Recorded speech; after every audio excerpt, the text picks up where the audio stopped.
How's it going, everybody? I hope you're having a great day.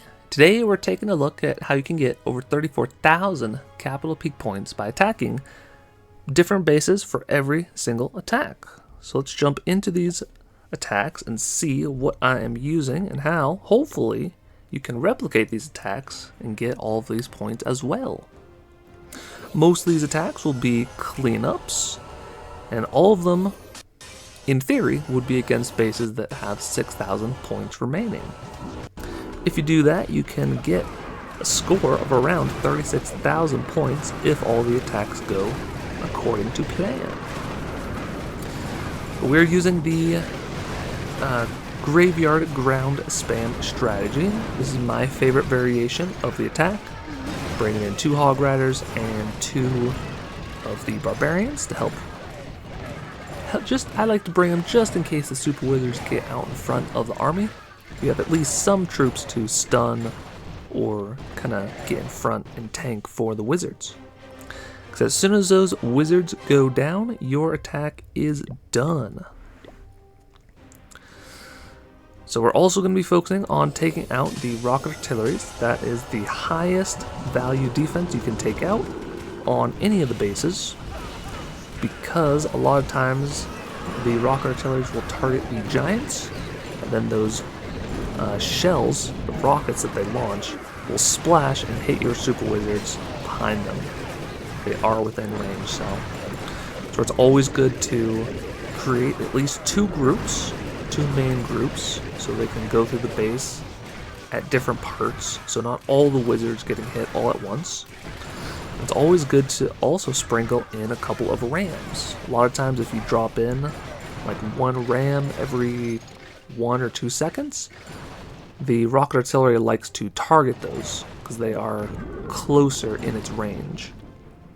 So that is another way you can help distract the rocket artilleries.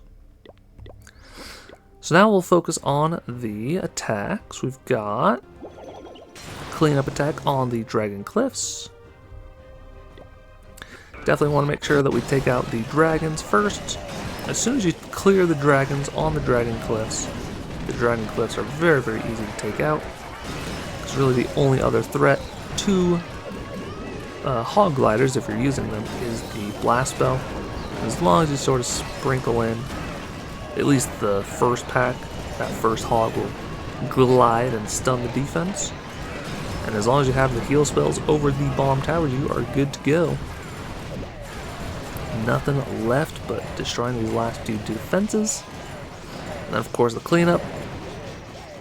That is one of the other things with Dragon Cliffs, is if you're not careful, you can potentially run out of time depending on how many hogs you have left. So definitely be cautious of the time.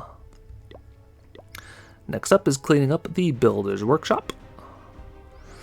Essentially, if you have 6,000 points remaining, it is fairly easy to clean up the base, in my opinion, if you're using the strategy.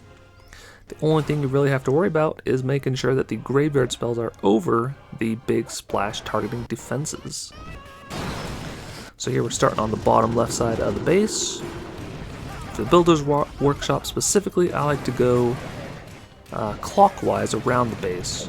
Just seems to have the best pathing, and you seem to be able to dodge most of the giant cannons. Like here, for example, we drop a barbarian on the left-hand side, we drop a second barbarian, and for whatever reason, before the giant cannon shot at the wizards or the hogs, it retargeted to the barbarian. A lot of times, the giant cannons will retarget to the closest troop in their vicinity. So a lot of times it can be one of these skeletons.